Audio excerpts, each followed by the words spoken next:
Hey, Ron Better with Art of Fitness, and today we're going to use the wheel for a short upper body core workout. Now, a lot of people have questions about why we have different kinds of wheels, and it's just to change the angle of the exercise to get a different benefit from the exercise each time. So we have two wheels here. We have the large wheel. This one has foot pedals, and we're not going to use the foot pedals for this particular routine. We'll do that in another video. But you'll notice different kinds, different qualities out there, so make sure you get a nice sturdy one. We carry a smaller wheel as well. A lot of our clients like this because they can travel with it. So they take it with them whenever they go on vacation or out of town on business. So I'm going to put this one aside, and we're going to start. Natalie's going to show us the first one. Now, in this case, she's going to bring the pad up close to the wall. And when she rolls out, what we're looking for is we want to make sure she has proper alignment, but we want to make sure that she's not going out too far. So from this position, when she goes out, she's going to touch the wall. Now, this gives us an idea. We have a metric. We can measure how far back she's gone from the wall. You can come back. And she's going to do it again. And then over time, as she gets strong, if she feels any low back pain, if she feels any kind of core weakness, she can stay in this range of motion right here without worrying about going out too far. Now, she's going to move back a little bit. As she progresses, as she gets stronger, we'll have her move the pad back. And now, of course, as you can imagine, when she rolls out again, she's going to have to go a little further. Now, what we look for here is we want to make sure that her ears, her shoulders, her hips, and knees come into alignment. So right now, she's not able to go out all that far. So when she's going to scoot back a little bit after this rep, and she's going to show us a little bit further just to how far she can go with the wheel and not touching the wall this time.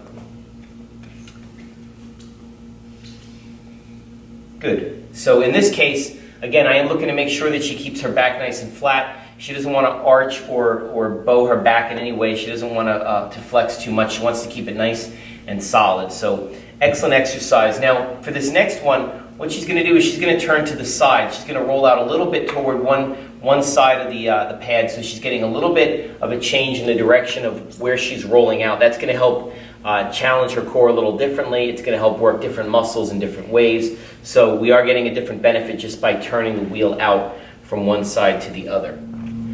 So for this next part, I'm going to do two exercises with this to show you in terms of strength and coordination. Now, there are a few things to take into consideration. Whenever we're working the core, we're looking to put our body in a slightly unstable but safe position. So my feet are going to be apart for this first one for mountain climber, just to show you where you should put them. Especially if you're starting out, a little bit wider is going to be a little bit better because you're acting sort of as a tripod here. So I'm going to be in this position. I'm going to put my feet out, and I'm going to bring one foot up at a time, nice and slow. Now, while I do this, I'm keeping my body straight. So from the side,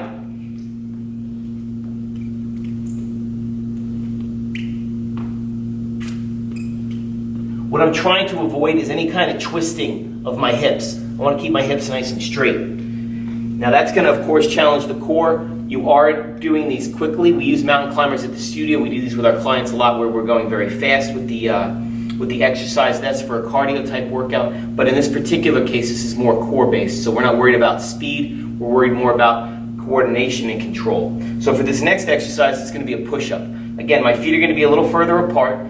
That's common, and that's going to help us. That's usually where we start. We start a client out in that position so that they get that stability from their feet, and then they're using the wheel as the basis for their hands.